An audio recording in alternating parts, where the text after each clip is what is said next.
Fast times देख रहे हैं आप। मैं हूं आपके साथ पलक शर्मा। वक्त हो गया उत्तर प्रदेश उत्तराखंड की बड़ी खबरों का, तो आइए रुक करते हैं इन प्रमुख खबरों की ओर, जहां पहली खबर बदायूं से है। बदायूं के इस्लाम नगर थाना क्षेत्र के पनौनी गांव के पास तेज रफ्तार ट्रैक्टर ट्रॉली की टक्कर से स्कूटी सवार व्यक्ति की मौत हो गई। मृतक तिलक सिंह 50 वर्षीय पुत्र कन्हई लाल निवासी करणपुर थाना उघैती क्षेत्र का रहने वाला है। आपको बता दें कि तिलक सिंह अंबियापुर गाँव से दावत खाकर अपने गाँव लौट रहा था और साथ ही पिनौनी गाँव के पास तेज रफ्तार ट्रैक्टर ट्रॉली ने उसकी स्कूटी को टक्कर मार दी। गंभीर रूप से घायल तिलक सिंह की रास्ते में ही मौत हो गई। पुलिस की कार्रवाई भी हुई है। पुलिस ने शव को कब्जे में लेकर पोस्टमार्टम के लिए भेज दिया है। मौत की खबर से परिवार में कोहराम मच गया। परिजनों का रो रो कर बुरा हाल है।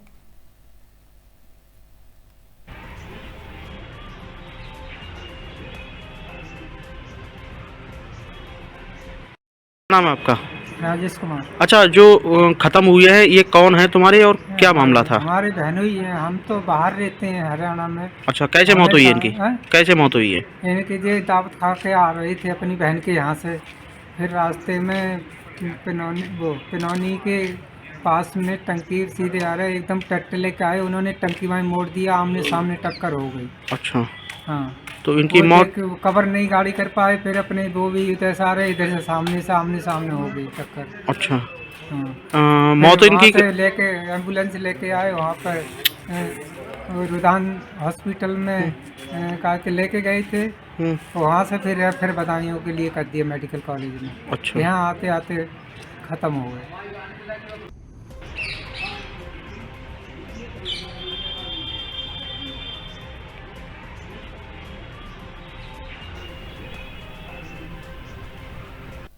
खबर सीतापुर से है, जहां जिलाधिकारी ने किया है सिधौली नगर पंचायत का औचक निरीक्षण। मचा हड़कंप। जिलाधिकारी ने विकास कार्यों को लेकर पत्रावलियों का किया है अवलोकन। लापरवाही मिलने पर कार्यशैली सुधारने के जारी किए दिशा निर्देश। विकास कार्यक्रम में तेजी लाने के दिए हैं जिलाधिकारी ने निर्देश। जनपद की सिधौली नगर पंचायत क्षेत्र का पूरा मामला।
खबर सीतापुर से है, जहां संदिग्ध अवस्था के चलते युवती ने फांसी लगाकर की है आत्महत्या। युवती की मौत हो जाने के बाद परिवार में मचा कोहराम। पुलिस ने शव को कब्जे में लेकर पोस्टमार्टम के लिए सीतापुर भेजा है। जनपद के कमलापुर थाना क्षेत्र के सोनारी गांव का पूरा मामला।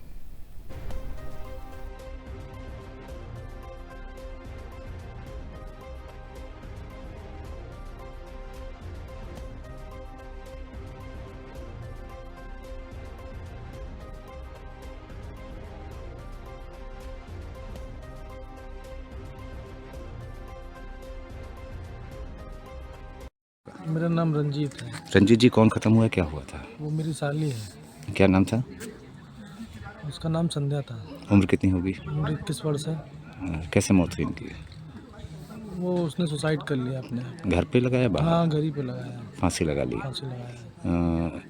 शादी नहीं हुई थी? शादी क्या परीक्षा हो गई थी जी जी। और कुछ पारिवारिक लोग थे जो उसके खिलाफ जा रहे थे, चाह रहे थे कि ना हो वहाँ शादी। अच्छा। हाँ, बस काफ़ी दिनों से बातचीत भी चल रही थी। किस गांव का मामला है? ये सुनारी का है, थाना कमलापुर। थाना कमलापुर। ठीक है, किसी पे आरोप वगैरह तो नहीं है? नहीं, आरोप क्या, अब इनके परिवार वाले ही वही करे ज़्यादा अच्छा है, हम क्या ठीक बताएं। बात, ठीक बात। संज्ञान जितना है उतना हमें बता नहीं, दिया ठीक आपको। ठीक ठीक। खबर शाहजहांपुर से है, जहां पर आपको बता दें उत्तर प्रदेश सरकार के वित्त एवं संसदीय कार्य मंत्री सुरेश कुमार खन्ना ने कलेक्ट्रेट परिसर में अधिवक्ता भवन के जीर्णोद्धार का लोकार्पण किया। इस दौरान उन्होंने अधिवक्ताओं को संबोधित करते हुए जिले में नए कोर्ट भवन के निर्माण की जानकारी भी दी।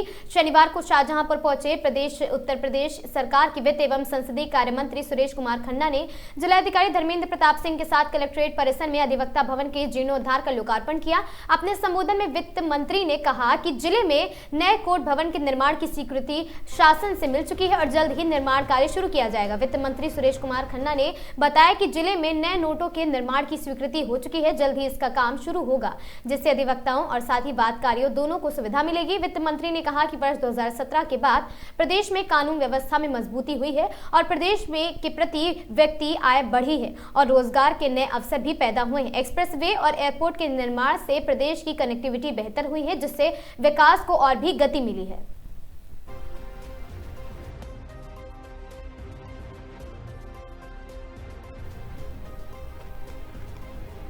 खबर शाहजहांपुर से है, जहां शाहजहांपुर में इस वक्त से एक गंभीर खबर सामने आई है और शर्मसार कर देने वाली तस्वीर सामने आई है, जहां छावनी परिषद की लापरवाही ने सार्वजनिक शौचालय को बदहाली का प्रतीक बना दिया।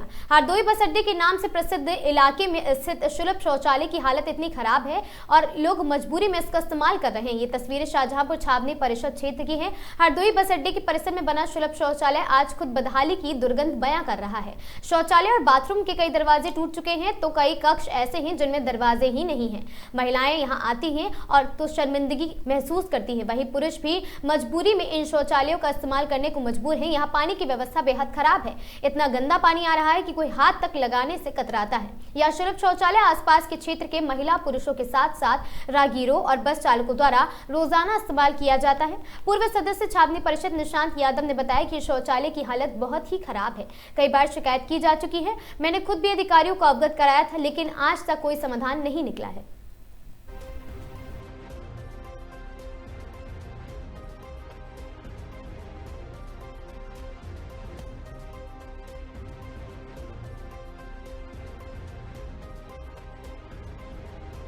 छावनी परिषद से निर्वाचित सदस्य रहा हूँ और ये हमारे भी वार्ड में आता है। तो शौचालय के लिए कई बार हमारे द्वारा और कई बार मोहल्ले के लोग जो लेडीजें वगैरह आती हैं उसमें वो भी शिकायत करती हैं आके हमारे पास। सभी दरवाजे लगभग टूटे हुए हैं, नालियाँ चौक हैं और लगभग महिलाओं में तो लगभग दरवाजे सभी टूटे हुए हैं। और कई बार हमारे द्वारा भी कहा गया, कई बार जनता के द्वारा भी वहाँ कहा गया कि इसका जो है मेंटेनेंस करा दिया जाए, तो वहां से ये कहा जाता है कि इसका टाइम पूरा हो चुका है। अगर टाइम पूरा भी हो चुका है तो जन सामान्य की सुविधा के लिए कम से कम महिलाओं के जो उसके टॉयलेट के ब्लॉक्स के दरवाजे हैं वो तो लगाए जा सकते हैं। वो तो खुले में शौच मुक्त के लिए आप एक अभियान चल रहा है, आप यहाँ पर टॉयलेट के दरवाजे भी नहीं लगवा रहे हैं और बहुत ज्यादा लंबा खर्चा नहीं, अंडर मेंटेनेंस में ही ये काम हो सकते हैं। तो कम से कम हमारी इतनी मांग है कि इसको शौचालय को थोड़ा सा मेंटेन करवाकर और इसको सही सुचारू रूप से संचालित कराया जाए। खबर जनपद बदायूं से है, जहां जनपद बदायूं के सहसवान कोतवाली क्षेत्र के कस्बा सहसवान के मोहल्ला जहांगीराबाद की रहने वाली 60 वर्षीय जावित्री पत्नी गोकरण, जो पैरों से दिव्यांग भी है और साथ ही मायावती के शासनकाल में उसे सहसवान में काशीराम कॉलोनी में एक क्वार्टर मिल गया था। तो वह काशीराम कॉलोनी में अपनी बेटी सौदान के साथ वहां पर रहती थी। उसका बड़ा बेटा हरिओम जहांगीराबाद वाले पुराने मकान पर अपने बच्चों के साथ रहता था। जावित्री के दोनों बेटे नुमाइशों में लगने वाली सॉफ्टी की दुकानों पर नौकरी करते हैं और साथ ही जावित्री के साथ में कॉलोनी में छोटे बेटे सौदान के साथ ही भोला निवासी दहगवा 4-5 महीने से रह रहा था। सौदान नुमाइश में अलीगढ़ गया हुआ था। आज दोपहर के समय कॉलोनी के लोगों ने जावित्री के बेटे हरिओम को सूचना दी कि तुम्हारी मां की हत्या हो गई है। तो हरिओम का उसका परिवार दौड़ पड़ा और साथ ही काशीराम कॉलोनी पहुंचा। काशीराम कॉलोनी के क्वार्टर में मां जावित्री को देखा तो उसकी जगह जगह पर चाकू से गोद कर नृशंस तरीके से हत्या कर दी गई थी और साथ ही उसके हाथ भी फटे हुए थे और वहां नग्न मृत अवस्था में पड़ी हुई थी। तुरंत परिजनों ने पुलिस को सूचना दी तो पुलिस और साथ ही पुलिस अधिकारी घटनास्थल पर पहुंचे और बारीकी से निरीक्षण करने के बाद शव को कब्जे में लेकर पोस्टमार्टम के लिए भेजा है।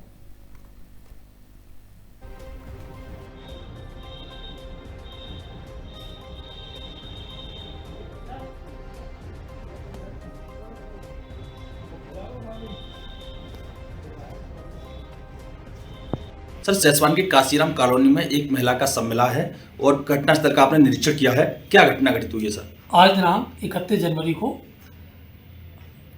112 के माध्यम से सूचना प्राप्त हुई कि जो सूचना करता है उसकी मां मृत अवस्था में मिली है। उसने हत्या की सूचना दी है। तत्काल पुलिस टीम मौके पर पहुंची, फील्ड यूनिट को भी बुलाया गया। जो महिला है वो वृद्ध महिला है, उम्र उनकी लगभग 65 वर्ष की है। महिला के चेहरे पर गहरा चोट के निशान है और आँख के ऊपर भी चोट के निशान है। प्रथम दृष्टया यह भी संज्ञान में आया है वहीं रहने वाले एक युवक से एक दिन पूर्व विवाद हुआ था। इस संदर्भ में बॉडी का पंचायतनामा करा करके बॉडी को पोस्टमार्टम हेतु रवाना किया जा रहा है।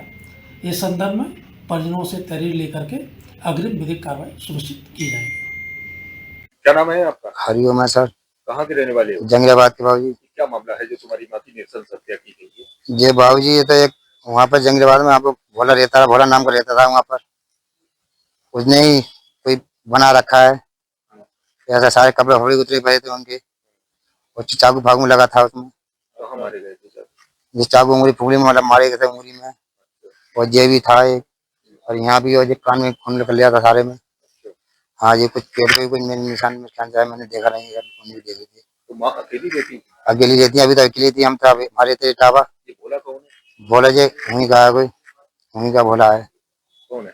उसका नाम तो मैं नहीं जानता, उसका नाम भोले भोली कहते हैं बाबूजी। तुम्हारी माँ के साथ रहता था? वो रहता था जी, आपस में रहता था वो। हाँ जी। तुम लोग कहाँ रहते हो? हम तो इटावा रहते, हम दुकान पर रहते थे सॉफ्टी की। छोटा भाई? छोटा भाई भी रहता है। अच्छा, तो क्या लगता है आपके लिए? आपके लिए हमें तो वही दिख रहा है, बस खाई भोली भोला उसी पकड़ा गया, उसी से बताया गया है। पकड़ गया भोला? हाँ, बता तो गया है। क्या नाम था माँ का? माँ का जावित्री।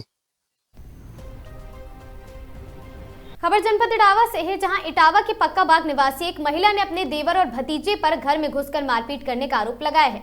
पीड़िता ने थाना एकदिल में तहरीर देकर आरोपियों के खिलाफ कार्रवाई की मांग की है। विकास कॉलोनी पक्का बाग निवासी रेखा दुबे पत्नी अवधेश दुबे ने थाना पुलिस को लिखित तहरीर देते हुए बताया कि 27 जनवरी को दोपहर करीब 12:30 बजे मैं अपने घर के बाहर पति के साथ बैठी थी। उसी दौरान मेरा देवर तथा उसका पुत्र वहां पहुंचे और गाली गलौज करते हुए ईंट पत्थर से हमला कर दिया। घटना में मुझे गंभीर चोटें आई हैं। बीच बचाव करने पहुंचे मेरे पति के साथ भी मारपीट की गई है। पीड़िता का कहना है कि आरोपियों के खिलाफ पहले भी मारपीट का मुकदमा दर्ज कराया जा चुका है। इसके बावजूद उनके हौसले बुलंद है और दोबारा घर पर चढ़कर हमला किया गया है। महिला का कहना है कि उसका देवर और भतीजा आए दिन उसके साथ गाली गलौज तथा मारपीट करता है।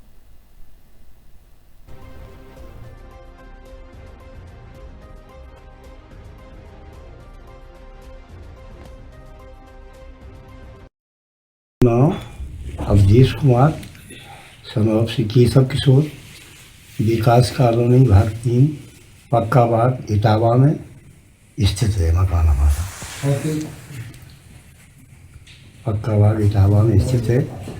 27/1/2026 को हम दरवाजे पर दोनों लोग बैठे थे, तभी हमारे भाई मोटरसाइकिल से उनका लड़का बड़ी तेज़ी से आए। वहाँ से उन्होंने गीटों में जो है ठोकरें दी। गीट भी गड़बड़ हो गया है और आके कह रहे थे मेरा घर है। हमने कि हमारे आप 3 मकान हैं, विकास कॉलोनी भारतीय इटावा में, गायत्री विहार ग्वालियर में, और एक मकान हमारा गांव में है। उनकी नियत हटके की संपत्ति की सबकी स्थिति है और वो हमसे कहते हैं ग्वालियर का मकान भूल जाओ, गांव का मकान भूल जाओ, और इस तरह से हमें धमकाते हैं और कहते हैं तुम्हें जान से मार देंगे बाप बेटा दोनों को, इस घर में नहीं रहने देंगे। और इसके बाद जो है हमें जो है मारपीट करके, हमारी स्थिति गंभीर है और हम लोग डरे सहरे हुए हैं बहुत। हमारी पत्नी की हालत गंभीर चल रही है। हमें फंसाए कि मैं वो ऐसे षड्यंत्र रच रहे हैं कि किसी भी तरह इन्हें ऐसे केस में फंसाया जाए कि जब सबके सब परेशान हो जाए और हमसे जो है हमें घर में घुसे नहीं दें। 27 तारीख को 12:30 बजे करीब जी लोग आए। वो आए के गेट के बाद फिर ये हेलमेट और ईंट डंडा से हम लोगों पर बस फिर याद ही करते चले। उसमें जो है हम, हमारी पत्नी और हमारी एक बिटिया, 3 लोग आए। कार्रवाई की? पुलिस ने जो है हमारी एनसीआर तो दर्ज कर रही है, लेकिन पुलिस ने जो हमने जो कही वो बात नहीं लिखी हुई है, सादा तरीका से एक रिपोर्ट दर्ज कर रही है। बाकी बाद मेडिकल परीक्षण वगैरह हुआ है, अब देखो क्या होता है उसमें।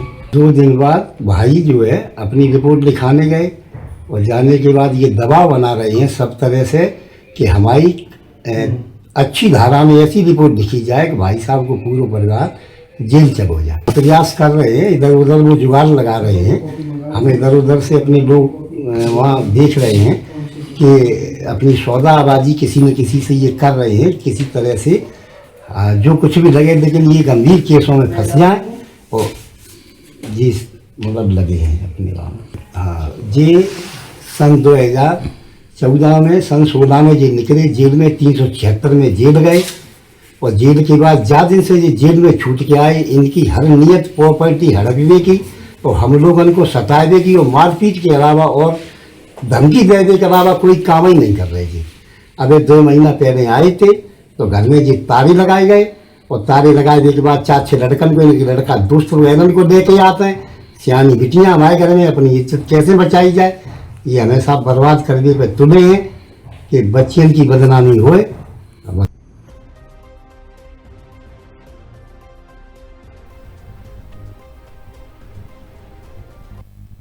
लखीमपुर खीरी से दुधवा टाइगर रिजर्व से एक रोमांचक और साथ ही सुखद खबर सामने आई है। यहां सफारी के दौरान ब्रिटेन से आए सैलानियों को बाघ के शानदार दीदार हुए हैं, जिससे विदेशी पर्यटकों में जबरदस्त उत्साह देखने को मिला है। ब्रिटिश सैलानियों को यह यादगार अनुभव नेचर गाइड सुशील कुमार और वाहन चालक जसकरण सिंह की मौजूदगी में कराई गई है। जंगल सफारी के दौरान मिली सफारी के दौरान जंगल में बाघ की मौजूदगी सामने आते ही पर्यटकों की खुशी और रोमांच देखते ही बन रहा था। लगातार हो रही बाघ साइटिंग से सैलानियों से दुधवा के प्राकृतिक सौंदर्य और साथ ही वहां की वन्यजीव की जमकर सराहना की है। विदेशी पर्यटकों ने इस अनुभव का पल अपने जीवन का सबसे रोमांचक पल इसे बताया है।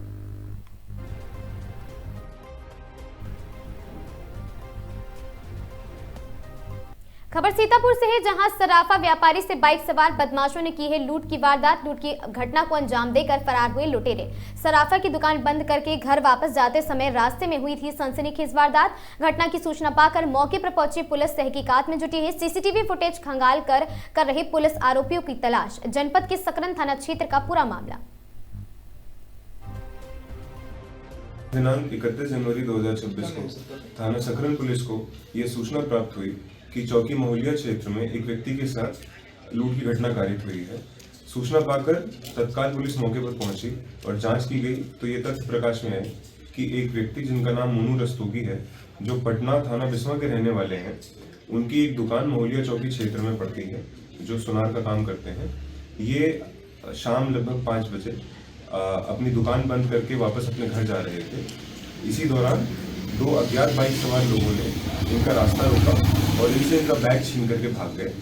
जैसा कि मोनू रस्तोगी द्वारा बताया गया, इनके बैग में लगभग 1.5 से 2 लाख रुपए का सामान था। अग्रिम वैधानिक कार्रवाई प्राप्त तहरीर के आधार पर की जा रही है।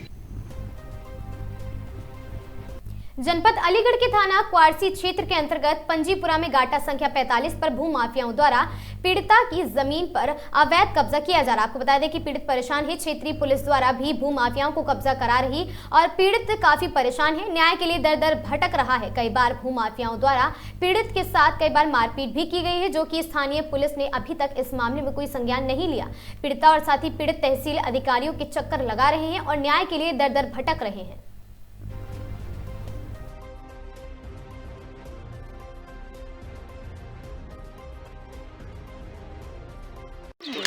क्या मामला है? प्लॉट का था, जो हमारे बड़े भाई का प्लॉट था, बसीयत कर रहे थे हमारी घरवाली के नाम, और ये हमारे भाई जो घेराघारी कर रहे हैं। क्या नाम है आपके बड़े भाई का? केसर देव। तो बसीयत कब की थी इन्होंने? जी 2015 में की। तो अब क्या मामला है इस पर? वो कहते हमारा कुछ है नहीं है। आपने पुलिस के लिए कोई कार्रवाई नहीं की? कार्रवाई हम गए थे तो हमारा भी रख लिया और उन्होंने कहा तुम जाओ और कोर्ट में ले जाओ, जो हुआ दरवाजे का मिले हुए हैं, जब क्या है हम तो भगा दिए यहाँ से। कौन से थाने का मामला है? क्वारसी थाने का है। पुलिस क्या कह रही है इस मामले को लेकर? पुलिस को चुना करी साहब, वो तो बस अपना कह दी कि तुम जाओ अपना सुनते। क्या नाम है आपका? सत्यवती।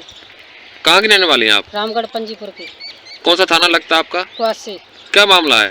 ये हमारे प्लॉट पे कब्जा कर रहे हैं। कितना नंबर है आपके प्लॉट का? 45 नंबर। तो कौन लोग कब्जा कर रहे हैं? केशव देव। कहाँ के रहने वाले हैं ये लोग? यहीं के पंजीपुर के, रामगढ़ पंजीपुर के। तो आपने इसकी शिकायत नहीं की? हमारी शिकायत की तो हमारी पुलिस नहीं सुन रही, उन्हीं की ओर है ये पुलिस। कौन से थाने की पुलिस? वासी थाने की। तो किस बात को लेकर झगड़ा हो रहा है आप लोगों में? हमारा कब्जा ना दे रहे हमारे प्लाट का। जो आप पे वसीयत है, वसीयत है हमारी, सब कर गए हमारे घर वाले के नाम। 2015 की वसीयत है।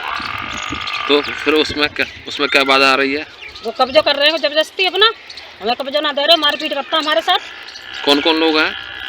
केशव देव, सोनू, जितेंद्र, मनकोर, उर्मिला, किरण। तो आप लोग क्या चाहते हैं? आप यहाँ चाहते हैं हमारे जब प्लाट के बनाऊंगी मैं, कब्जा दिलवा में मेरे लिए न्याय चाहिए, न्याय चाहिए मैं।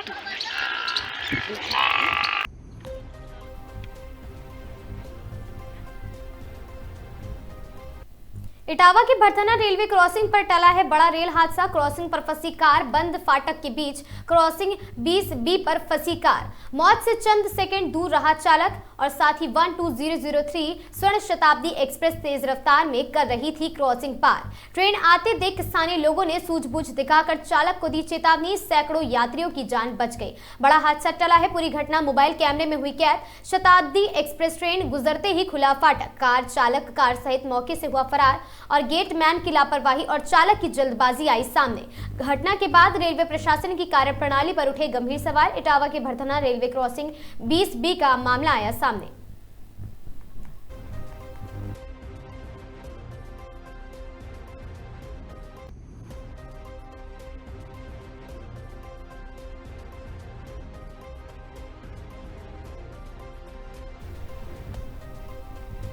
खबर उन्नाव से है, जहां उन्नाव में युवकों के दो गुटों में वर्चस्व की जंग देखने को मिली। रेस्टोरेंट के बाहर बीच सड़क पर भिड़े छात्र गुट। वर्चस्व को लेकर आमने सामने आए युवक। गाली गलौज से शुरू हुआ विवाद हाथापाई में तब्दील हो गया।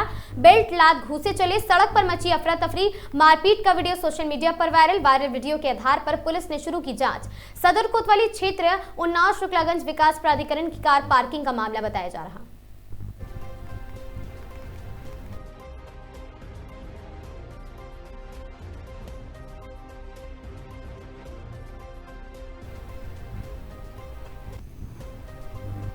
प्रयागराज के पावन संगम तट पर चल रहे माघ मेला में माघी पूर्णिमा की पूर्व संध्या पर जन कल्याण एवं सेवा ट्रस्ट के शिविरों में राष्ट्रहित की भावना के साथ श्री रामचरितमानस का जन सामूहिक पाठ एवं विशाल भंडारे का आयोजन किया गया और इस धार्मिक अनुष्ठान से पूरे क्षेत्र में भक्ति में माहौल डूब गया। कार्यक्रम का नेतृत्व जन कल्याण सेवा ट्रस्ट के राष्ट्रीय अध्यक्ष गौरव कृष्ण शास्त्री ने किया है। उनके साथ उपाध्यक्ष अखिल कुमार दुबे और साथी कोषाध्यक्ष आचार्य उमाकांत शुक्ला, आचार्य ज्ञानेन्द्र शास्त्री, आचार्य अनुभव पांडे सहित सैकड़ों कार्यकर्ता मौजूद रहे। श्री रामचरितमानस पाठ के दौरान संगम तट पर राम की जय घोष और मंत्रोच्चार से गूंज उठा। इसके पश्चात आयोजित विशाल भंडारे में करीब 1100 से अधिक श्रद्धालुओं को प्रसाद वितरण किया गया। श्रद्धालुओं और साथ ही कल्पवासियों ने ट्रस्ट के इस सेवा कार्य की सराहना करते हुए लोगों से कहा कि ऐसे आयोजन माघ मेले की आध्यात्मिक गरिमा को और भी बढ़ाते हैं।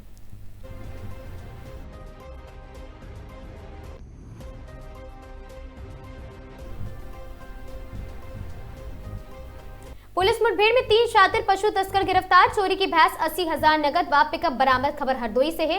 जनपद में पशु की चोरी की घटना पर लगाम लगाते हुए, लगाम कसते हुए थाना हरपालपुर पुलिस टीम ने बड़ी सफलता हासिल की है। पुलिस ने मुठभेड़ के दौरान 3 शातिर पशु तस्करों को गिरफ्तार कर उनके कब्जे से चोरी की घटना में एक भैंस, 80,000 रुपए नगद, चोरी का टाटा पिकअप, डाला तथा अवैध शस्त्र बरामद किए हैं। मुठभेड़ में एक अभियुक्त पुलिस की जवाबी कार्रवाई में घायल हुआ है। सीओ हरपालपुर श्री सत्येंद्र सिंह ने बताया कि 1 फरवरी 2026 की रात्रि करीब 1 बजे थाना सवैजपुर क्षेत्र के ग्राम पलियापुर निवासी प्रमोद पुत्र विश्राम द्वारा भैंस चोरी की सूचना दी गई थी। सूचना मिलते ही जनपद के सभी थानों को अलर्ट सेट कर दिया गया था और साथ ही आपको बता दें आरटी सेट के माध्यम से संदिग्ध व्यक्ति व वाहनों की चेकिंग के निर्देश भी दिए गए। पुलिस द्वारा आत्मरक्षा की गई जवाबी कार्रवाई में गुलशेर पुत्र टेनी निवासी ग्राम धुमरी थाना जैथरा जनपद इटावा और एटा दाहिने पैर में गोली लगने से घायल हो गया है, जबकि उसके 2 अन्य साथी गिरधारी पुत्र दुसौदी निवासी ग्राम लंगड़ा सुंदर थाना नरकी जनपद फिरोजाबाद तथा भोला पुत्र कोमल निवासी ग्राम धुमरी थाना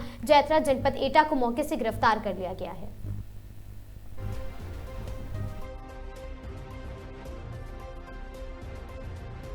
दो 2026 को समय लगभग प्रातः 3:30 बजे थाना हरपालपुर पुलिस की मुठभेड़ भैंस चोरों के गिरोह से जूरी गांव गंगा एक्सप्रेसवे सर्विस लेन पर हुई है। दौरान पुलिस मुठभेड़ बदमाश गुलशेर पुत्र टेनी निवासी धुमरी थाना जैथरा जिला एटा के दाहिने पैर में गोली लगी है, जिसे उपचार हेतु सीएससी हरपालपुर अस्पताल भेजा गया है तथा 2 अन्य बदमाश बोहला पुत्र कोमिल निवासी दुमरी व गिरधारी पुत्र दुसौदी निवासी ग्राम लंगड़ा सुंदर डेरा बंजारा थाना नारकी जिला फिरोजाबाद को भी बाद पुलिस मुठभेड़ गिरफ्तार किया है। इनके पास से थाना लोराग से चोरी 4 पहिया टाटा एस व सवाजपुर से चोरी की भैंस व 2 अदद तमंचे व खोखा कारतूस 315 बोर के व 80,000 रुपए नकद बरामद हुए हैं। प्रारंभिक पूछताछ में जनपद हरदोई के थाना सवाजपुर, कछौना, लोनार, हरपालपुर की भैंस चोरी की घटनाओं को स्वीकारा है। अन्य विधिक प्रक्रिया पर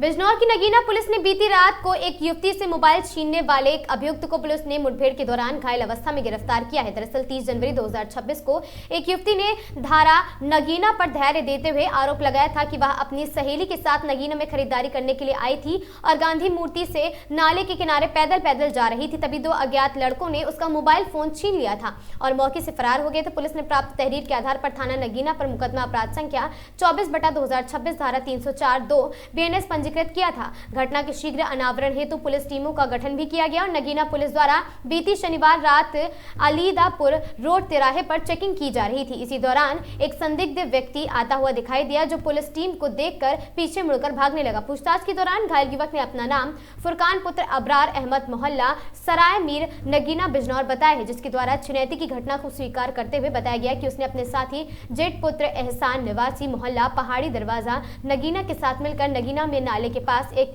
लकड़ी का मोबाइल फोन छीन लिया था और दोनों वहां से चले गए थे। घायल अभियुक्त फुरकान को उपचार हेतु अस्पताल में भर्ती कराया गया। अभियुक्त की गिरफ्तारी के प्रयास किए जा रहे हैं।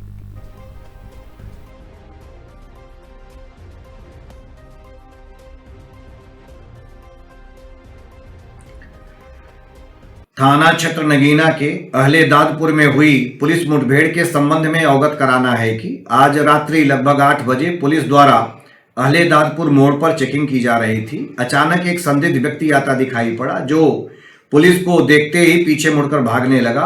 पुलिस द्वारा जब उसे रोकने का इशारा किया गया तो पुलिस पर जान से मारने की नियत से फायरिंग करते हुए और तेजी से भागने लगा, जिस पर पुलिस द्वारा आत्मरक्षार्थ गोली चलाई गई, जिसमें वह घायल हो गया।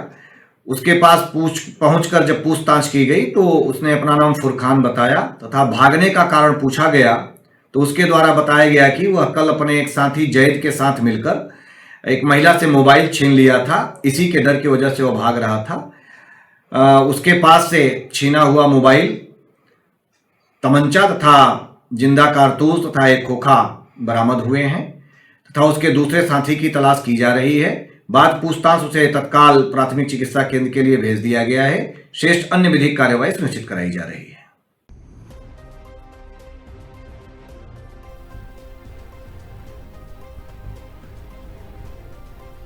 जनपद महोबा के विकासखंड जैतपुर क्षेत्र अंतर्गत ग्राम पंचायत सीगौन आज भी बुनियादी सुविधाओं से वंचित है। आजादी के बाद से अब तक गांव की सीमा में मध्य प्रदेश को जोड़ने वाले मुख्य सड़क का निर्माण नहीं हो सकता है। सड़क न होने का सीधा असर बच्चों की शिक्षा पर पड़ रहा है। गांव के अधिकांश बच्चे पढ़ाई के लिए मध्य प्रदेश से नौगांव, हरपालपुर और छतरपुर जाते हैं, लेकिन कच्चे और दुर्गम रास्ता होने के कारण रोजाना जान जोखिम में डालकर सफर करना पड़ता है और साथ ही बरसात के मौसम में रास्ता कच्चा और कीचड़ में तब्दील हो जाता है, जिससे कई बार बच्चों को स्कूल जाना पड़ता है, बंद करना पड़ता है अपना स्कूल जाना। बीमारी में बन जाती है जानलेवा स्थिति। आपको बता दें कि बरसात के दौरान बीमारियां बन जाती है। गांव में यदि कोई गंभीर रूप से बीमार हो जाता है और गंभीर समस्या का सामना करना पड़ता है तो कई बार इलाज न मिलने से जान को खतरा भी बन जाता है। मूलभूत सुविधाओं से वंचित ग्रामीण सड़क न होने के कारण गाँव के लोगों को स्वास्थ्य, शिक्षा और अन्य सरकारी योजनाओं का लाभ भी लेने में दिक्कत का सामना करना पड़ रहा है। और साथ ही ग्रामीणों का कहना है कि जब उन्हें कई बार संबंधित अधिकारियों एवं जनप्रतिनिधियों से शिकायत की है, लेकिन अब तक केवल आश्वासन ही मिला है। ग्रामीणों का आरोप है, प्रशासन से गुहार है। ग्रामीणों ने जिला प्रशासन और जनप्रतिनिधियों से मांग की है कि जल्द से जल्द सड़क निर्माण कराया जाए।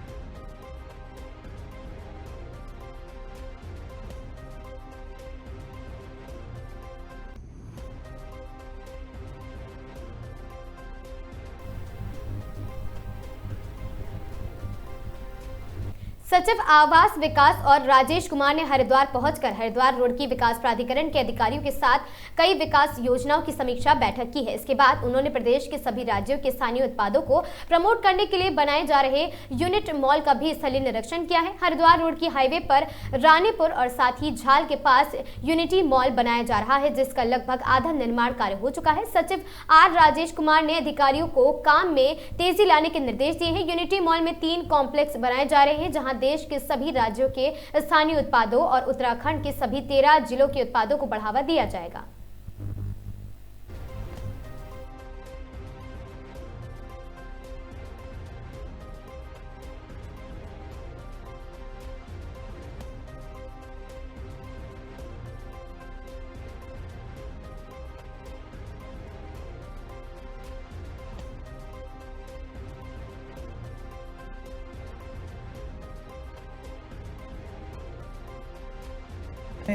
तेज़ी लाने के इंस्ट्रक्शंस दिए गए हैं और माननीय मुख्यमंत्री जी के निर्देशों के क्रम में आज मैंने यहाँ पे निरीक्षण किया है यूनिटी मॉल का और HRDA की टीम भी साथ है, सेक्रेटरी HRDA भी है साथ में, बाकी इंजीनियरिंग डिपार्टमेंट भी है और इसमें वर्तमान में जो प्रगति है लगभग 45% बताया जा रहा है। काम को तेज़ी से करने के निर्देश दिए गए हैं और भारत सरकार से जो किस्त प्राप्त हुई है वो रिलीज़ कर दिया गया है पूरे तौर।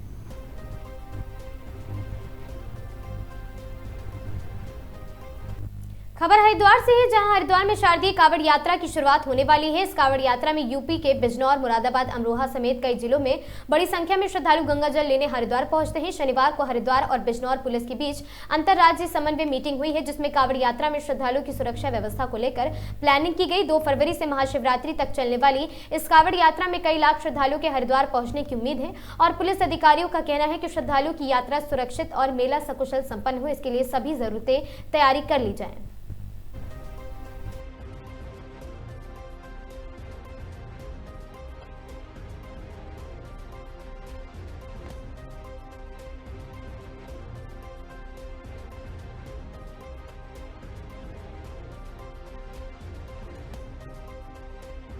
आज जो है हम लोग कांवड़ मेले को लेकर जो हमारे अंतर राज्यीय समन्वय बैठक थी उसको लेकर हम लोग यहाँ आए हुए थे और हमारी बैठक का जो एजेंडा है, जो हमारा यातायात प्लान है, उसको पूरी तरह से लागू करना और हम लोग इसी विषय पे चर्चा किए हैं और इसको लेकर हम लोग विशेष सतर्क हैं और जो हमारी व्यवस्था है उसको हम पूरी तरह से लागू कराएंगे। हम जितने भी प्रतिभागी इसमें श्रद्धालु हमारे प्रतिभाग करेंगे, सभी को सकुशल, सुरक्षित, सुव्यवस्थित वातावरण उपलब्ध कराना हमारा धर्म है, कर्तव्य है। हम उसका पालन करेंगे और उसे सकुशल संपन्न कराएंगे। देखिए, उसके लिए हमारे यहाँ हम लोग पहले से प्लान कर रखे हैं। हर जगह हमारे साइनेज लगेंगे और जगह जगह हम QRT टीम बना रखे हुए हैं। हर 3 से 4 किलोमीटर के रूट पे हमारी एक QRT टीम होगी, हेल्थ की टीम होगी और फर्स्ट एड से रिलेटेड सामान होगा और भी जागरूकता से संबंधित जो चीज़ें हैं वो सब भी हम लोग कर रहे हैं। बट हमारा पूरा मकसद ये है कि जो भी चीज़ें हैं उसे सकुशल, शांतिपूर्ण ढंग से कराया जाए। यात्रा के लिए सारे जो तैयारियां थी उसको किया गया था। यात्रा सुरक्षित हो इसके दृष्टिगत योग रहता ही है और आस्था के अनुरूप हमारी प्लानिंग रहे, तो इसी के दृष्टिगत आज कोऑर्डिनेशन की बैठक थी। कुछ पॉइंटों को आइडेंटिफिकेशन किया गया है। चूँकि इस एक ही सड़क पे सामान्य यात्रियों ने भी चलना है, माल वाहनों ने भी चलना है और कांवड़ यात्री ने भी चलना है, तो किस तरीके से वो प्लान करेंगे, कैसे माल वाहक का डाइवर्जन करेंगे, आवश्यक वस्तुओं के वाहन किस तरीके से रेगुलेट किए जाएंगे, तो इन सभी चीज़ों को लेकर के आपस में सहयोग बैठक रही। रामनगर में जन जन की सरकार जन जन के द्वारा अभियान के अंतर्गत शनिवार को ADM विवेक राय व विधायक दीवान सिंह बिष्ट की अध्यक्षता में रामनगर ब्लॉक के न्याय पंचायत चिल्किया के सरकारी स्कूल में भव्य बहुउद्देशीय शिविर का आयोजन किया गया। शिविर में 23 विभागों द्वारा स्टॉल लगाकर विभिन्न योजनाओं की विस्तृत जानकारियां दी गई। स्वास्थ्य विभाग द्वारा निःशुल्क जाँच कर मरीजों को दवाइयां भी वितरित की गई। शिविर में आई शिकायतों का मौके पर ही निस्तारण किया गया। जानकारी देते हुए ADM विवेक राय ने बताया कि जन जन की सरकार जन जन के द्वारा शिविर में आज करीब 3 दर्जन दर्जन से अधिक शिकायतों का मौके पर ही निस्तारण किया गया। साथ ही शेष शिकायतों को संबंधित विभाग के अधिकारियों को बता दिया गया है। और साथ ही सरकार की जन कल्याणकारी पहल जन जन के द्वार सरकार कार्यक्रम के तहत आज चौथा दिन और अंतिम शिविर आयोजित की गई है। यह शिविर चारों न्याय पंचायत में आयोजित श्रृंखला का अंतिम चरण है, जिसमें जिले के सभी वरिष्ठ अधिकारी और रामनगर क्षेत्र के प्रशासनिक अधिकारी मौजूद रहे हैं। चिंता की बात यह है कि जो समस्याएं पिछले शिविरों में उठाई गई थी, वही समस्याएं इस अंतिम शिविर में भी दोहराई गई हैं। ज्येष्ठ प्रमुख संजय नेगी ने कहा है कि शिविर की सार्थकता तभी सिद्ध होगी जब इन समस्याओं का समाधान शीघ्र किया जाएगा।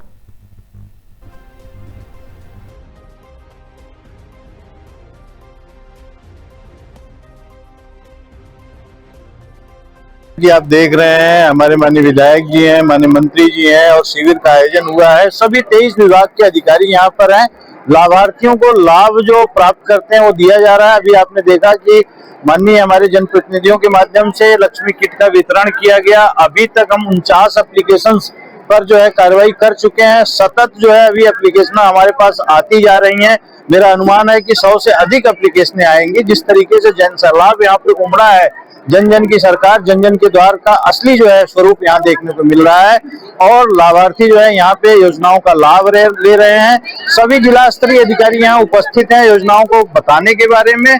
उनके द्वारा जो है लाभ लेने के दौरान अगर किसी प्रकार की कोई समस्या आ रही है तो उसका भी समाधान किया जा रहा है। जो एप्लीकेशंस आ रही हैं उसका तत्काल मौके पे ही अधिकारियों को बुला करके समाधान कराया जा रहा है। देखिए, सरकार के द्वारा जन जन के द्वार सरकार एक कार्यक्रम आयोजित किया गया था, जिसमें चारों न्याय पंचायतों में जो है ये शिविर का आयोजन किया गया था। और आज ये हमारा चौथा शिविर है और चौथे शिविर में चौथा और अंतिम शिविर है, जिसमें जिले के सारे अधिकारी, हमारे रामनगर के सारे अधिकारी आए हैं और लोग अपनी समस्याओं को लेकर आ रहे हैं और कुछ समस्याओं का निस्तारण मौके पर किया जा रहा है। लेकिन कुछ समस्याएं ऐसी होती है जिनमें बजट का अभाव होता है और मांग होती है कि हमारी रोड बना दी जाए, बड़ी रोड बना दी जाए, पुल बना दी जाए, पुलिया बना दी जाए। लेकिन वो समस्याएं जो पिछले शिविर में उठी थी वो समस्याएं इस शिविर में भी उठ रही हैं। इस शिविर का औचित्य तभी है जब जो है समस्याओं का समाधान अतिशीघ्र हो और अधिकारी निष्ठापूर्वक उन समस्याओं का समाधान। खबर ऋषिकेश से है, जहां ऋषिकेश से 20 किलोमीटर दूर मणिकूट पर्वत पर त्रयोदशी ज्योतिर्लिंग की प्राण प्रतिष्ठा होगी। इस प्राण प्रतिष्ठा का कार्यक्रम 13 से 15 फरवरी तक चलेगा। कार्यक्रम में तमाम राजनीतिक, धार्मिक और साथ ही सम्राट सामाजिक संस्थानों से जुड़े सैकड़ों सदस्यों के पहुंचने की उम्मीद है। इस संबंध में आज जगत गुरु त्रिपुरा पीठाधीश्वर चक्रवर्ती यज्ञ सम्राट श्री श्री 1008 हरिओम महाराज ने प्रेस कॉन्फ्रेंस की है और साथ ही शिव शक्ति कैलाश आश्रम खैरी खुर्द में आयोजित कॉन्फ्रेंस के दौरान महाराज बताया कि मणिकूट पर्वत शिव शक्ति के सबसे शुद्ध और सिद्ध स्थान के रूप में अपनी पहचान रखता है। इस स्थल का शिवरात्रि के दिन त्रयोदश ज्योतिर्लिंग की प्राण प्रतिष्ठा होगी। उन्होंने दावा किया है कि ज्योतिर्लिंग को 13वें ज्योतिर्लिंग और साथ ही गुर्जेश्वर महादेव के रूप में पहचान मिलेगी और 3 दिन तक चलने वाले प्राण प्रतिष्ठा कार्यक्रम की शुरुआत 13 फरवरी को होगी। और दावा इस बात का भी है कि देश में अलग अलग स्थान पर विद्यमान 12 ज्योतिर्लिंगों के दर्शन करने का फल केवल त्रयोदश ज्योतिर्लिंग के दर्शन करने से ही मिलेगा। प्रतिष्ठित है महाराज जी, आप जो ये ज्योतिष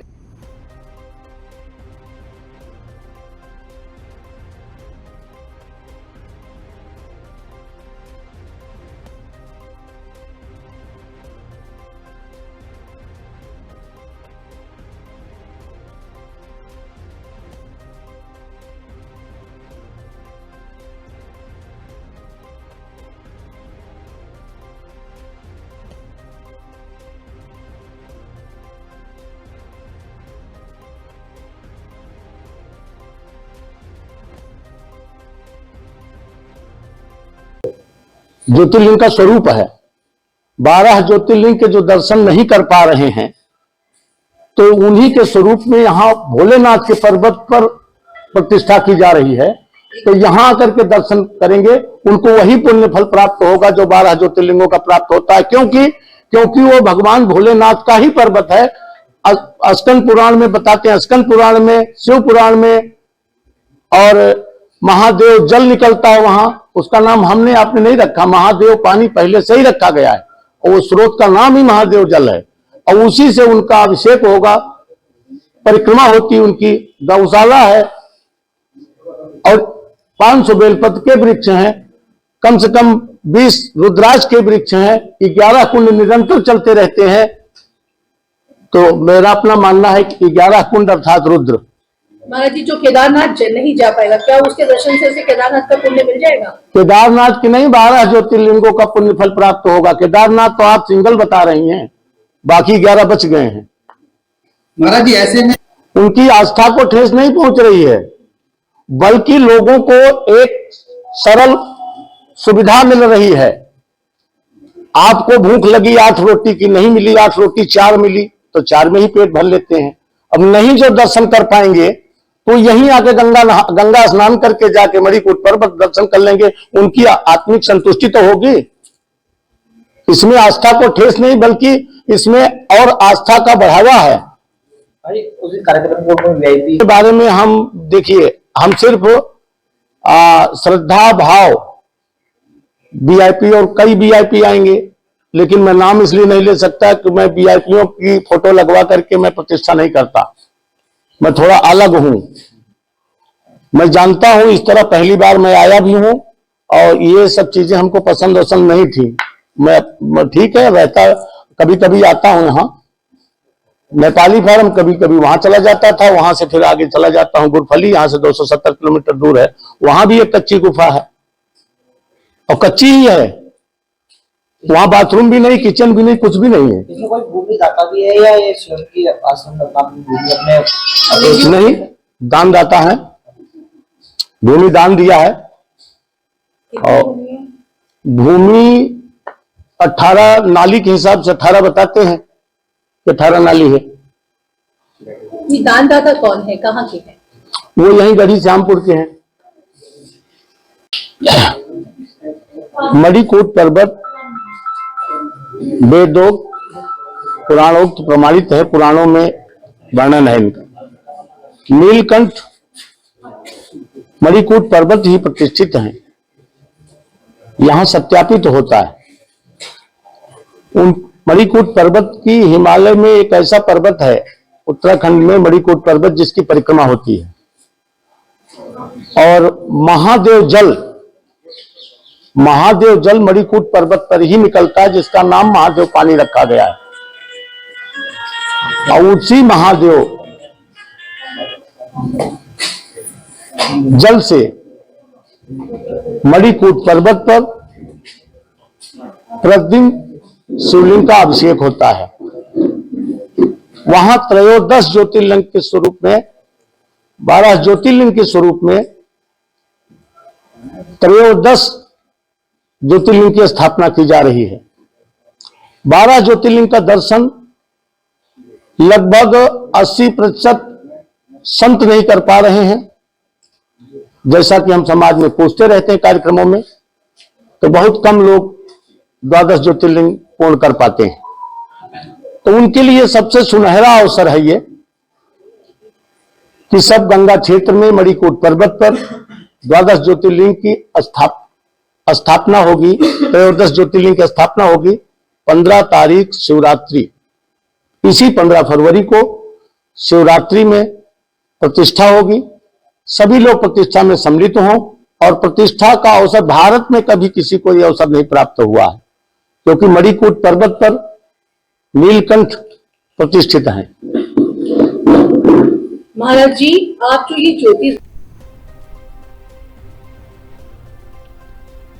उत्तराखंड के विश्व प्रसिद्ध जिम कॉर्बेट नेशनल पार्क घूमने आने वाले पर्यटकों के लिए एक बड़ा बदलाव होने जा रहा है। वन्य जीव की सुरक्षा को ध्यान में रखते हुए एक फैसला लिया गया, जिसके तहत पार्क प्रशासन अब पर्यटकों के मोबाइल फोन पर पूरी तरह प्रतिबंध लगाने की तैयारी कर रहा है। बताया जा रहा है कि फरवरी के पहले सप्ताह से इस नियम को लागू किया जा सकता है। क्या है पूरा मामला, आपको बता दें कि रामनगर स्थित जिम कॉर्बेट नेशनल पार्क में पर्यटकों की गतिविधि को लेकर पार्क प्रशासन अब सख्त रुख अपनाने जा रहा है। वन्य जीवों की सुरक्षा और प्राकृतिक वातावरण को संरक्षित रखने के उद्देश्य से पार्क प्रशासन मोबाइलों और साथ ही पर्यटकों के मोबाइल फोन ले जाने पर पूर्ण रूप से प्रतिबंध लगाने की दिशा में कार्य रहा है। नए प्रस्तावित नियमों के तहत सफारी या रात्रि विश्राम के लिए पार्क में प्रवेश करने वाले पर्यटकों को अपने मोबाइल फोन गेट पर ही जमा करने होंगे। इसके लिए सभी प्रवेश द्वारों पर विशेष बॉक्स लगाए जाएंगे।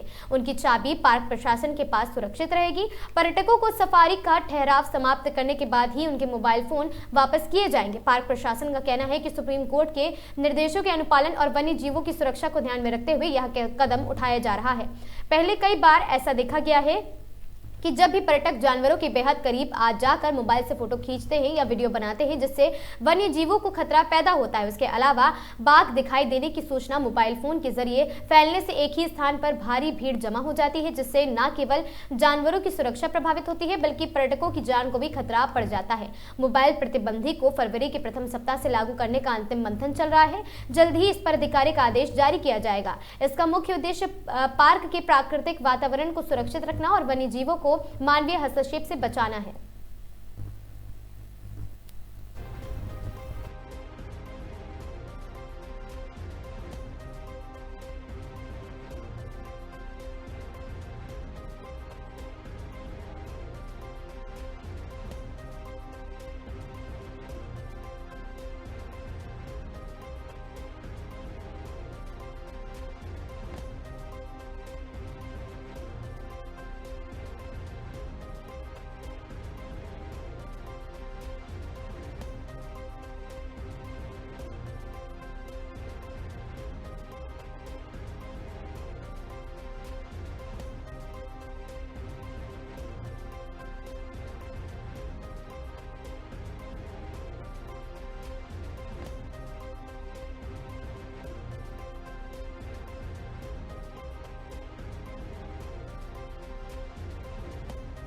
देखिए, माननीय सुप्रीम कोर्ट के द्वारा आदेशित किया गया था कि जो कोर क्रिटिकल हैबिटेट है टाइगर का, तो इसमें कोर एरिया में मोबाइल को प्रतिबंधित किया जाए पूर्ण रूप से। तो इस क्रम में कॉर्बेट टाइगर रिजर्व द्वारा ये समस्त तैयारियां पूर्ण कर ली गई हैं और जो आदेश हैं इनका अनुपालन किया जा रहा है और मोबाइल फ़ोन को गेट में जाने से पहले ही, सफारी में जाने से पहले ही जमा कर लिया जाएगा। और साथ ही साथ जो रात्रि स्थगन में रहने वाले टूरिस्ट हैं उनसे भी यह उनके लिए भी आदेश है कि आप जब सफारी में निकलेंगे तो अपने जो फ़ोन्स हैं उनको अपने रूम्स में रख के ही बाहर सफारी में निकलेंगे।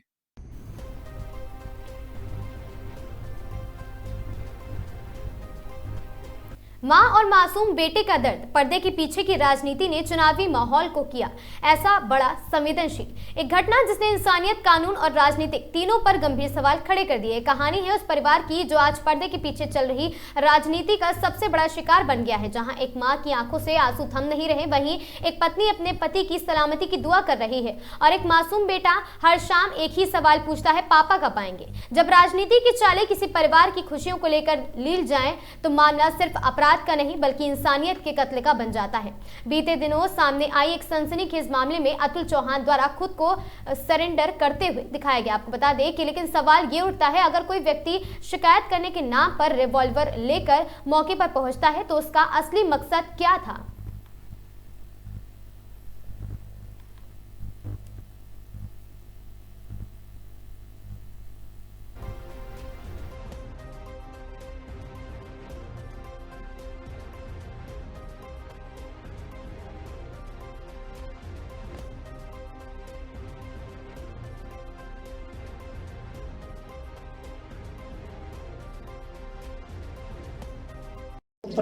नहीं चाहिए, मेरा बच्चा मौत से जूझ रहा है।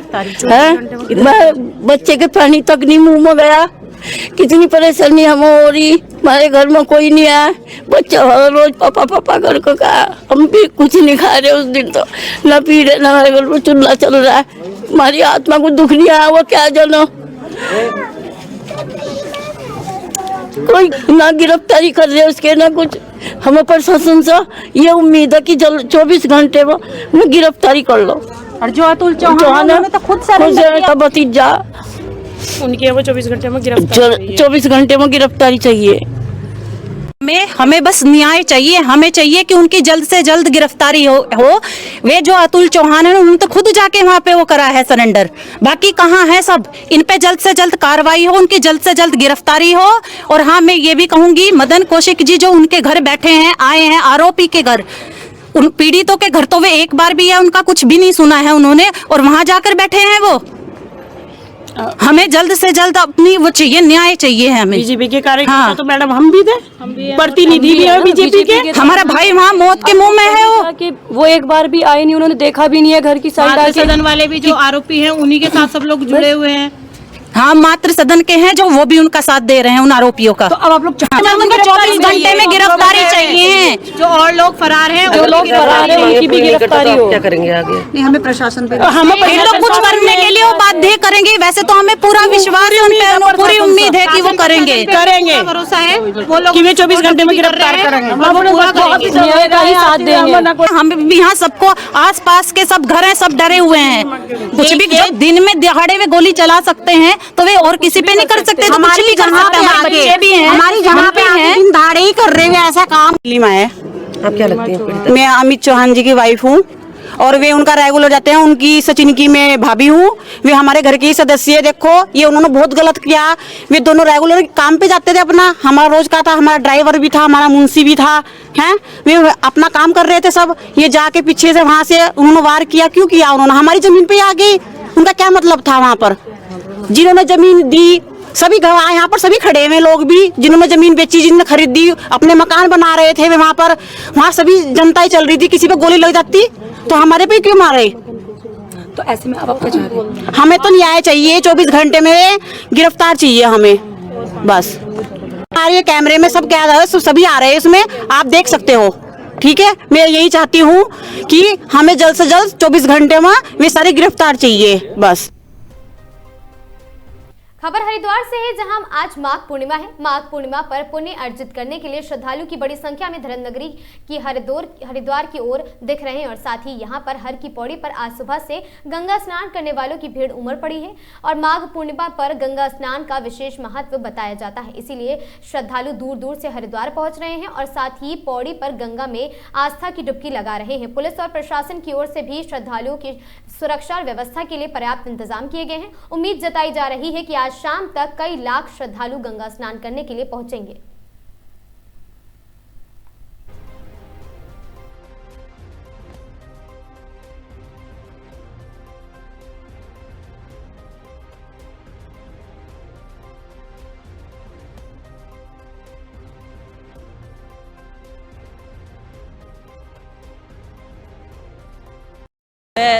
तीन बजे से चले हुए हैं, अभी आके पहुँचे हैं। हम गंगा स्नान करने के लिए आए हैं। हमें नहा के बहुत ही आनंद हुआ, बहुत अच्छा लगा। गंगे मैया ने हमारी मनोकामना पूर्ण की है, सभी की ऐसी पूर्ण करे और हम हर बार ऐसे ही आते हैं। बिल्कुल बहुत ज़्यादा हमें इस चीज़ का मिला है महत्व। हम जैसे हमारी मनोकामना पूर्ण करी गंगे मैया ने, ऐसी सभी की मनोकामना पूर्ण करे। बहुत अच्छा लग रहा है नहा के, बहुत अच्छा लगा नहा के। बिल्कुल भी ठंड नहीं लगी, बहुत अच्छा लगा। बहुत अच्छा महसूस हो रहा है, बहुत ही मतलब दिव्य महसूस हो रहा है, जैसे माता गंगा की साक्षात कृपा हो रही हो, महादेव की कृपा हो। कहते जब लगी थी पर अब नहीं लग रही, अब ऐसा लग रहा है माता का आशीर्वाद हो। बहुत ही अच्छा नज़ारा, एकदम देखने दिखाने लायक और बेहतरीन। आनंद आ रहा है, पूरा आनंद आ रहा है, भक्ति में है। ऋषिकेश के शिवाजी नगर की गली नंबर 16 में घर में अकेले रहने वाली एक महिला की गोली मारकर हत्या कर दी गई। हमले में वारदात को अंजाम देने के बाद मौके से फरार हो गया आरोपी और सूचना मिलते ही पुलिस मौके पर पहुंची और महिला का शव कब्जे में ले लिया है और पोस्टमार्टम के लिए भेज दिया। ऋषिकेश कोतवाली पुलिस के मुताबिक शनिवार रात 9:30 बजे स्थानीय लोगों ने गोली चलने की आवाज सुनी। आवाज सुनते ही लोग घटनास्थल की ओर दौड़े। देख हमलावर मौके से भाग गया और घर के अंदर एक महिला लहूलुहान फर्श पर पड़ी थी। यह दृश्य देख लोगों ने पुलिस को सूचना दी। सूचना के आधार पर कोतवाल कैलाश चंद्र भट्ट पूरी टीम के साथ मौके पर पहुंचे हैं। उन्होंने महिला के शव को कब्जे में लिया है और पोस्टमार्टम के लिए एम्स भेजा है। जानकारी के आधार पर पहले सीओ और फिर एसपी भी घटनास्थल का निरीक्षण करने के लिए वहां पहुंचे हैं। पूछताछ में लोगों ने बताया है कि महिला का नाम 32 वर्षीय प्रीति रावत है और वह घर में अकेले रहती थी। महिला का 8 साल का बेटा है जो अपने नाना नानी के घर रहता है और महिला एम्स में आउटसोर्स कर्मचारी है। फिलहाल वारदात को क्यों अंजाम दिया गया इसका पता नहीं चल सका है। फॉरेंसिक टीमों ने मौके पर पहुंचकर आकर नमूने जांच लिए और एकत्रित किए हैं। घटना के बाद से क्षेत्र में सनसनी फैली हुई। कोतवाल का कहना है कि एसओजी की मदद से मामले का खुलासा करने की कोशिश जारी है।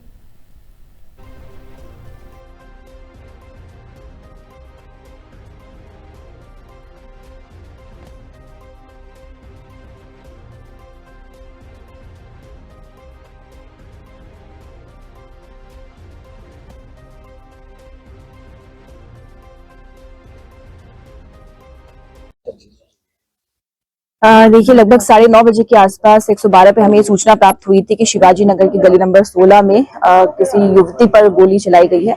इस सूचना पर पुलिस जब वहां पर पहुंची तो वहां पर एक महिला गंभीर रूप से घायल थी। उसके घर पर आकर किसी के द्वारा गोली मारी गई थी, तो उस महिला को 112 के माध्यम से हॉस्पिटल पहुंचाया गया और डॉक्टर्स द्वारा उसे मृत घोषित किया गया है। प्रथम दृष्टया ये हत्या का मामला है और इसमें अभी सभी पहलू पर जांच की जा रही है।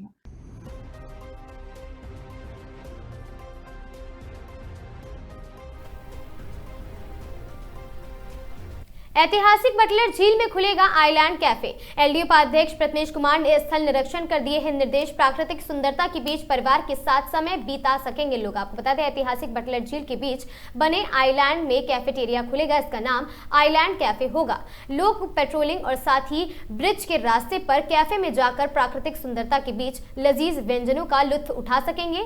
लखनऊ विकास प्राधिकरण के उपाध्यक्ष प्रथमेश कुमार ने शनिवार को स्थल निरीक्षण करके इस बाबत आदेश जारी किए हैं। एलडीओ अध्यक्ष प्रथमेश कुमार ने बताया कि प्राधिकरण ने बटलर झील के संवर्धन व सौंदर्यीकरण का कार्य कराया है। झील के बीचों बीच आइलैंड विकसित किया गया है जिसमें एक कैफेटेरिया बनाया गया है। 15 दिन के अंदर यहां आइलैंड कैफे संचालित करके सुंदरता के अपने बीच परिवार के साथ यहां पर लोग समय बिता सकेंगे। इसके अलावा बटलर पैलेस में कराए जा रहे सौंदर्यीकरण के कार्य का भी निरीक्षण किया गया। यहां अप्रैल 2026 तक कैफेटेरिया बनकर तैयार हो जाएंगे। वहीं प्रथम स्थल पर कार्य कराए जा रहे हैं। जीर्णोद्धार एवं फसाड और साथ ही अपलिफ्टिंग में कार्य जुलाई माह तक पूर्ण कर लिए जाएंगे, निर्देश दे दिए गए हैं। इसके अलावा पैलेस के पिछले हिस्से में भी स्थित लॉन में लैंडस्केपिंग व हॉर्टिकल्चर के काम करने के निर्देश दिए गए हैं और साथ ही पार्कों में इस्तेमाल होगी पुरानी रेलिंग व पोल। एलडीओ उपाध्यक्ष प्रथमेश कुमार ने हजरतगंज में फसाड कंट्रोल गाइडलाइन के अंतर्गत कराए जा रहे सौंदर्यीकरण के कार्यों को भी निरीक्षण किया है। उन्होंने निर्देश दिए हैं कि हजरतगंज में बदली जा रही पुरानी रेलिंग व बिजली के खंभों को प्राधिकरण की आवासीय योजना में विकसित किए जा रहे पार्कों में ग्रीन बेल्ट में इस्तेमाल किया गया है और निरीक्षण में पाया गया कि कुछ व्यापारियों ने दुकान के पुराने साइनेज बोर्ड नहीं हटाए हैं। इस पर उपाध्यक्ष ने अधिकारियों को निर्देश दिए कि व्यापारियों से वार्ता कर पुराने बोर्ड हटाकर निर्धारित कलर बोर्ड व साइन के साइज नए साइन बोर्ड्स लगवाए जाएं।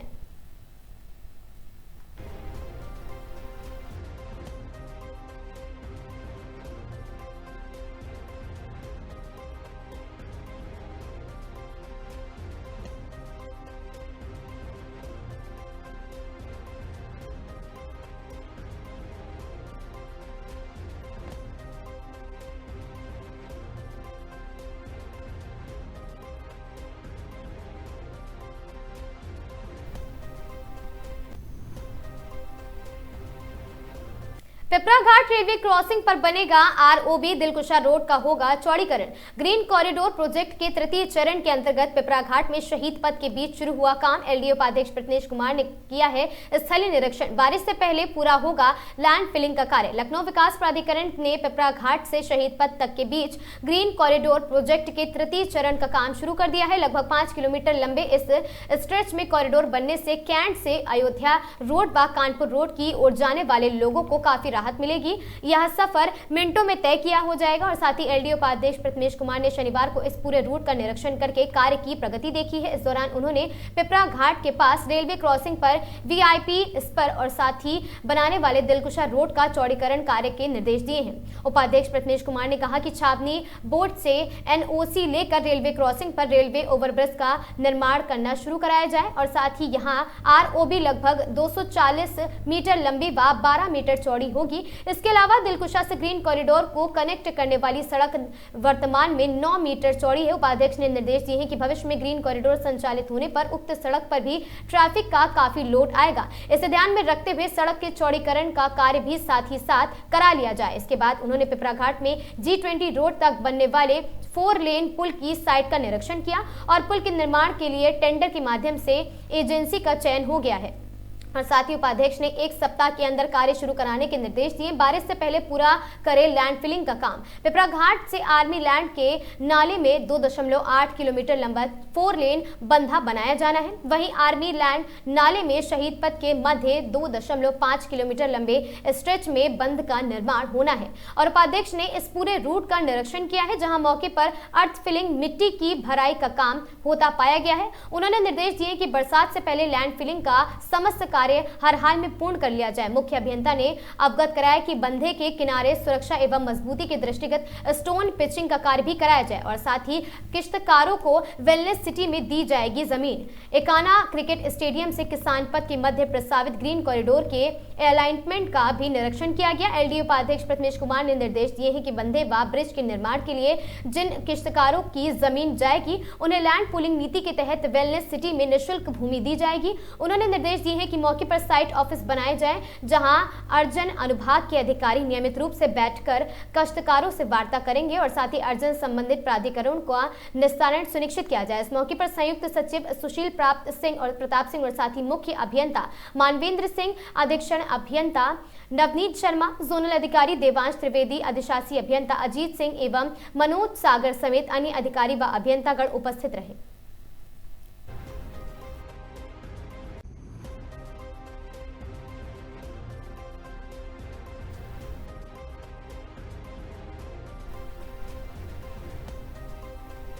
उत्तर प्रदेश उत्तराखंड की इन तमाम खबरों में आज के लिए बस इतना ही। ऐसी खबरों से लगातार जुड़े रहने के लिए बने रहें हमारे साथ और देखते रहें आगाज टाइम्स।